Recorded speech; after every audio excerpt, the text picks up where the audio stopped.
رمضان المبارک کا مہینہ آیا، دن سارے 11 رہ گئے، پتہ بھی نہیں چلا آگے واپس آ رہا ہے۔ رمضان المبارک کے مہینے میں 3 اوقات قیمتی بنا لو، 3 اوقات مائیو تم بھی، بہنوں تم بھی، بھائیو تم بھی 3 اوقات قیمتی بنا لو۔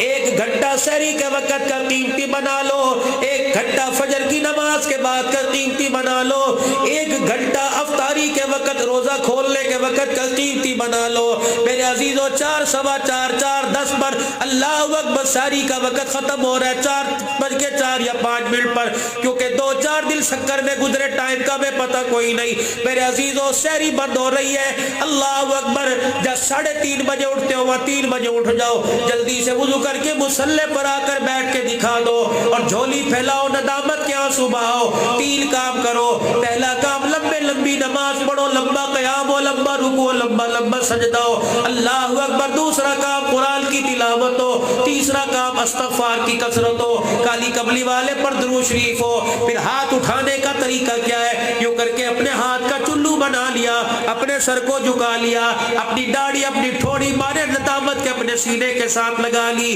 پھر 2-4 آنسو خدا کے دربار میں نکال کے دکھا دیے کہ اللہ میں بے بس، ظاہر بھی باطل بھی، ہاتھ اٹھا کے سر جھکا کے آنسو نکال کے، اس سے بڑی بے بسی کیا ہوگی؟ تو نے تو کہا ہے یا ایھا الناس انتم الفقراء الی اللہ، اللہ تو نے تو فقیر کہا ہے، یا اللہ فقیروں سے حساب نہیں لیا کرتے، فقیروں کو تو صدقہ دیا کرتے ہیں، فقیروں کو تو خیرات دیا کرتے ہیں۔ تو نے اپنے قرآن میں اعلان کیا انما الصدقات للفقراء، صدقہ فقیروں کا حق ہے، اللہ رحمت جھولی میں ڈال دے، ہدایت جھولی میں ڈال دے، اولاد کا نصیبہ جھولی میں ڈال دے، بچوں کا نصیبہ جھولی میں ڈال دے، بچیوں کا اللہ خوش قسمت ہونا، بچیوں کا ازواجی زندگی کے بندر میں بدلہ اللہ نصیب جھولی میں ڈال دے۔ رو کے دکھاؤ، فرمایا اتنا قیمتی وقت ہوتا ہے کہ خدا کا دریا، رحمت والا دریا اس وقت ٹھاٹے مار رہا ہوتا ہے، بندہ رو کے دکھاتا ہے، خدا کا رحمت والا دریا اپنی آغوش میں لے لیتا ہے۔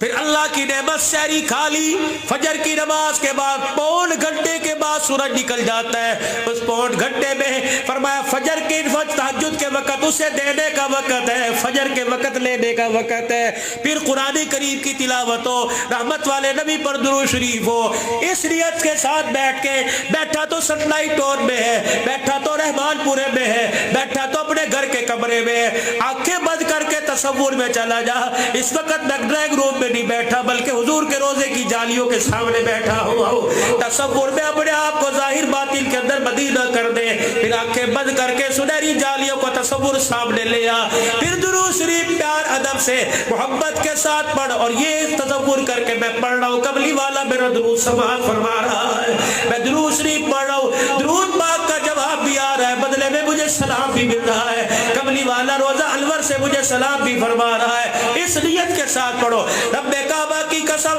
آج گھر میں بیٹھ کر حضور کو یاد کرو، کل اللہ مدینے کی حاضری کی توفیق عطا فرمائے گا۔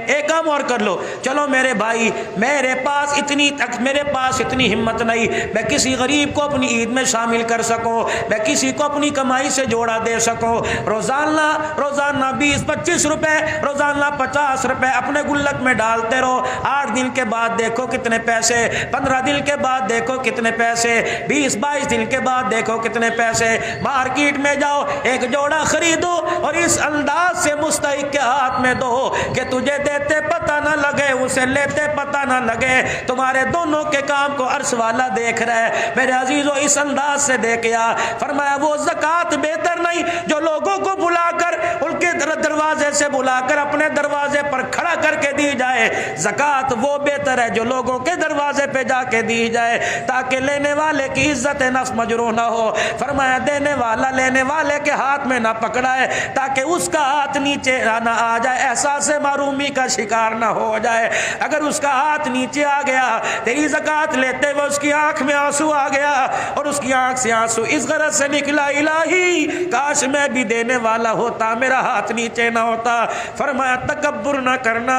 سینہ تال کے نہ دینا، لوگوں کے سامنے دکھلاوا نہ کرنا۔ فرمایا کیا پتا گھر پلٹنے کی واپسی کی مہلت نہ ملے، خدا بھی تجھے ہاتھ پھیلانے پہ لوگوں کے آگے مجبور کر دے۔ وہ مالک کائنات